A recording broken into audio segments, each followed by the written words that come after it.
Tadi kan anak Miss penasaran nih, ini di dalam ini masih ada lagi ya Miss? Ada, namanya adalah organel cell. Ya, jadi organel cell itu terdapat menyebar di dalam sitoplasma. Kira-kira ini gambar apa ya Miss? Kok ini kayak gambar roti bakar?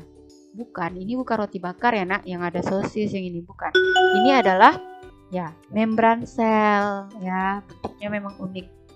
Nah, jadi membran sel tadi sudah tahu ya.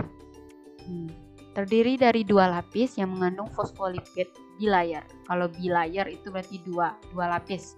Nah, ini makanya 1, 2. Terdapat bagian hidrofobik. Mana ya Miss hidrofobiknya? Ini hidrofobik, yaitu zat yang sukar larut dalam air. Kalau hidrofilik berarti yang mudah larut dalam air atau yang suka air dia. Kalau fobia hidrofobik berarti dia fobia terhadap air. Berarti yang sukar larut dalam air di bagian ini ya. Oke, fungsinya apa? Sama, melindungi bagian sel yang terletak di bagian lebih dalam atau sebagai pembatas. Nah, ada lagi fungsinya, tempat proses pertukaran zat atau peristiwa keluar masuknya zat melalui membran sel. Oke, nah kalau untuk yang difusi, osmosis, transport aktif, endositosis, eksositosis ini dia nanti anak Miss akan mempelajarinya lebih lanjut di SMA. Oke, sampai di sini paham? Kita lanjut ya. Nah, wow, apa ini? Tadi udah ya. Di komponen utama itu ada apa? Iya, ini adalah nukleus atau inti sel. Ya, ini dia nak inti selnya. Oke, nih inti sel. Nah, di dalam inti sel ada nukleolus, ada nukleoplasma. Ya, jadi berbentuk bulat atau lonjong serta sering terletaknya di tengah atau di tepi sel. Disinilah terdapat gen atau kromosom. Jadi di sini terdapat DNA dan RNA. Nah, nukleus ini dilindungi oleh membran inti. Tadi apa nak yang dilindungi, yang memiliki membran inti disebut sel eukariotik. Oke, lanjut. Apa ya fungsinya? Nah, kalau nggak ada bensin tadi, gimana mau jalan motornya? Gimana mau jalan mobilnya? Nah, jadi pusat pengendali seluruh kegiatan sel ya. Oke, kita lanjut. Nah, ini apa lagi nih Miss? Kok bentuknya aneh-aneh ya Miss? Iya, jadi jangan salah loh, bentuknya aneh-aneh tapi fungsinya luar biasa. Nah, itu Allah menciptakan sekecil itu sel, kecil banget, tapi dia memiliki fungsi yang luar biasa. Nah, ini apa nih? Udah ada nih kata kuncinya, ribosom. Iya, ribosom. Apa sih Miss ribosom? Nah, ribosom ini terdiri dari subunit besar dan subunit kecil. Ya, ada dua bagian struktur penting dalam ribosom, yaitu asam ribonukleat atau RNA dan protein.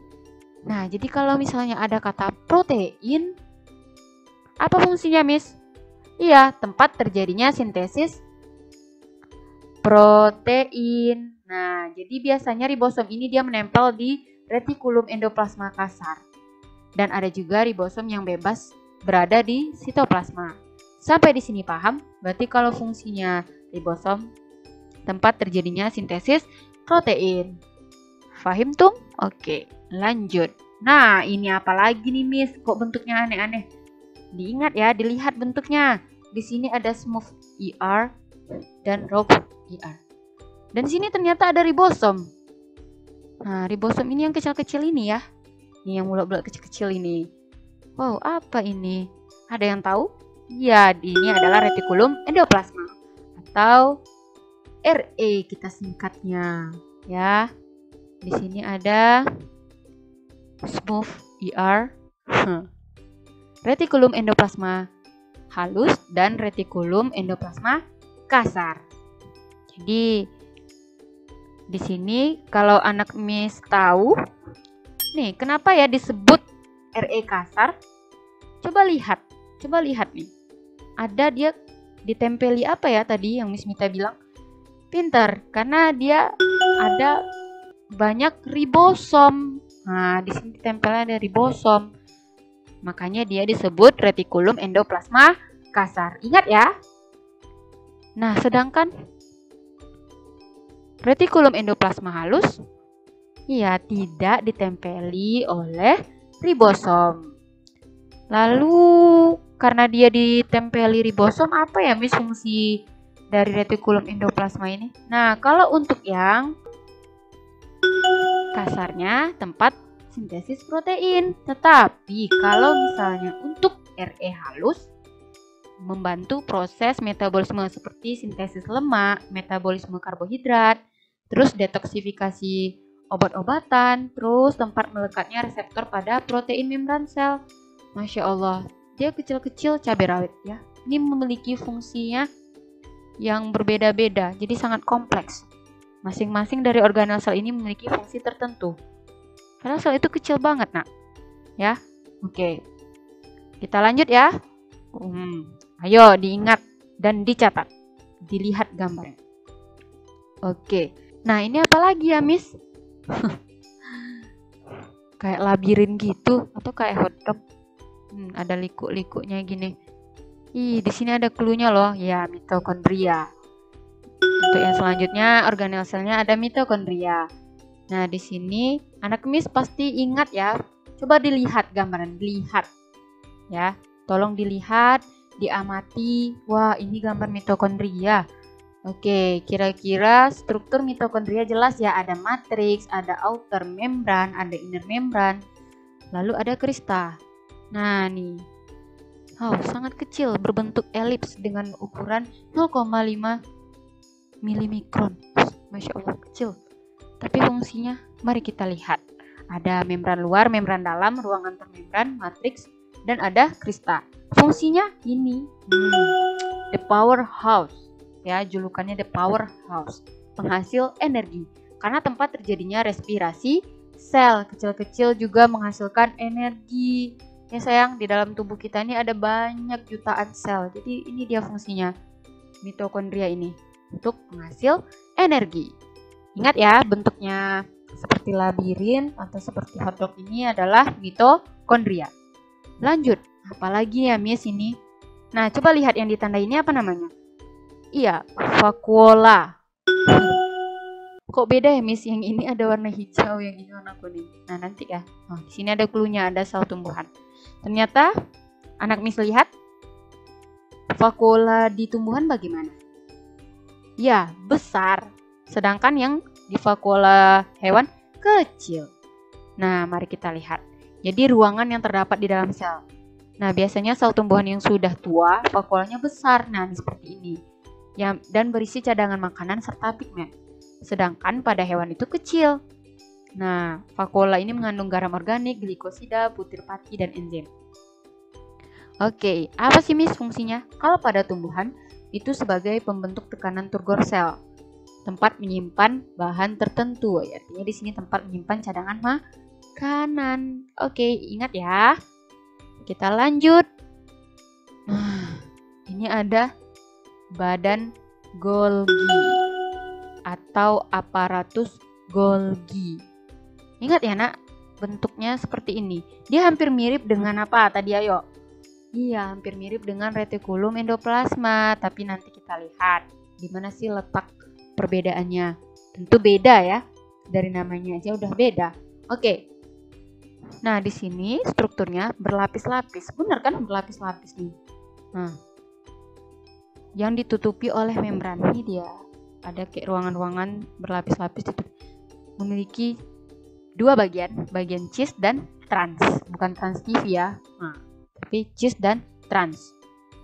Nah, bagian cis ini dia menerima vesikel-vesikel yang berasal dari retikulum endoplasma. Berarti dia dekat retikulum, tapi ingat bentuknya berbeda. Nah, jadi ketika cis menerima, kemudian di trans ini ruangan-ruangan tersebut akan memecahkan dirinya dan membentuk vesikel. Vesikel itu kantong ya nak, dan siap untuk disalurkan ke bagian sel yang lain atau keluar sel. Nah, kalau pada tumbuhan disebut diktiosom. Ingat, diktiosom.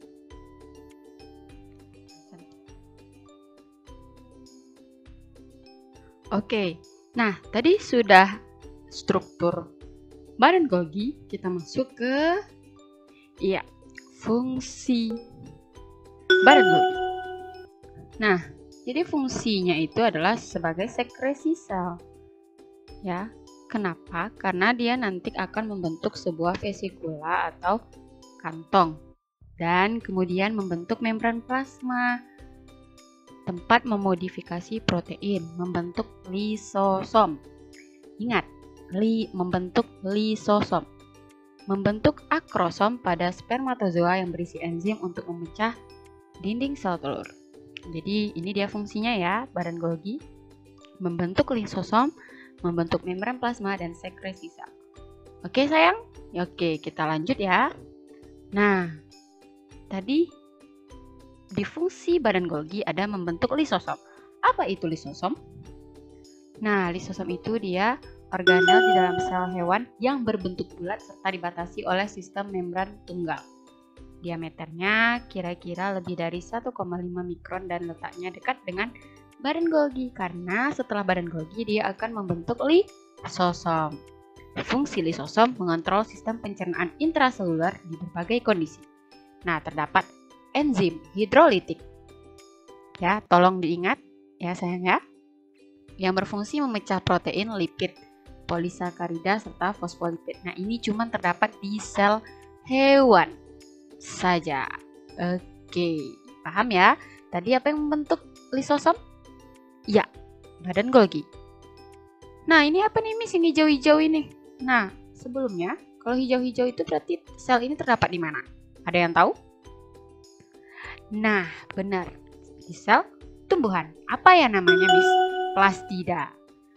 Nah, plastida ini dia terdiri dari membran dalam, membran luar, ada stroma, stroma, tempat reaksi gelap, dan ada tilakoid, tempat terjadinya reaksi terang, dan granum, tumpukan dari tilakoid. Oke sayang. Nah, di sini fungsinya tentu sudah tahu ya, tempat terjadinya proses fotosintesis, cadangan makanan, dan menghasilkan pigmen warna. Oke? Nah, lanjut. Wow. Sentrosom. Ya. Atau sentriol. Nah, jadi sentrosom ini akan menghasilkan atau membentuk sentriol. Organel ini berbentuk mirip tabung atau silinder. Benar nggak berbentuk tabung? Benar. Yang memiliki rangka mikrotubula yang tersusun dengan radial. Oke, ini dia ya nak, yang radial, yang tersusun dengan radial. Fungsinya apa Miss? Iya. Aktif dalam pembelahan sel. Dan ingat, ini hanya terdapat pada sel hewan. Ya, pintar. Lanjut. Nah, ini kira-kira apa ya yang ditunjuk? Ada yang tahu? Ya, dinding sel. Yang mana nak sel wall? Ini, dinding selnya. Nah, sel wall, secondary cell wall, middle lamella, primary cell wall. Ya. Nah, jadi ini dinding sel. Kira-kira dinding sel ini terdapat apa ya? Nah, ini tadi ada. Siapa yang masih ingat? Ini yang Miss Mita tunjuk. Nah, plastida berarti terdapat di tumbuhan. Good job. Ya. Sebagian besar terbentuk oleh polimer karbohidrat, pektin, selulosa, hemiselulosa, dan lignin. Nah, fungsinya tahu ya. Ini sebagai dinding, namanya aja dinding. Berarti memberi bentuk sel tumbuhan, melindungi bagian dalam sel dari pengaruh lingkungan dan menjaga sel tumbuhan agar tidak pecah akibat masuknya air secara berlebihan. Nah, kira-kira masih ada lagi nggak? Oh, tidak ada. Lanjut ke tebak gambar. Nah, setelah penjelasan tadi, silakan tebak gambar. Oke.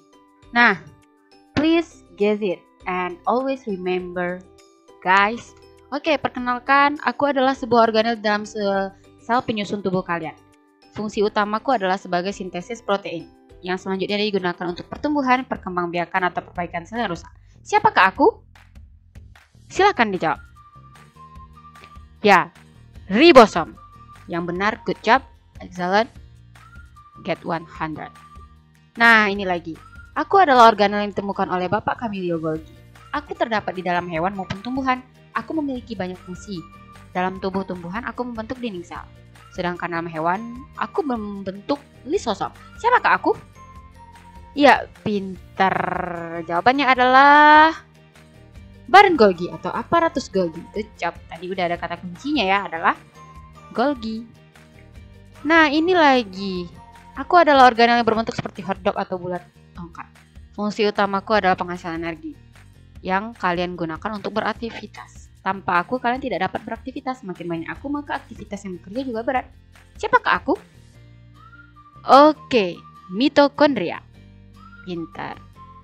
The last is, halo teman-teman. Perkenalkan, aku adalah organel yang hanya terdapat pada tumbuhan dan tidak terdapat pada hewan. Aku berperan penting dalam proses fotosintesis. Coba tebak, siapakah aku? Ya, Masya Allah. Mudah-mudahan ada yang benar. Thank you for watching my video. And please join the meeting. If you have any question, please let me know. And let's closing our activity today by reciting hamdalah together. Alhamdulillahirabbil alamin. Kafaratul majelis, please. Subhanakallahumma wa bihamdika asyhadu alla ilaha illa anta astaghfiruka wa atubu ilaik. Assalamualaikum warahmatullahi wabarakatuh.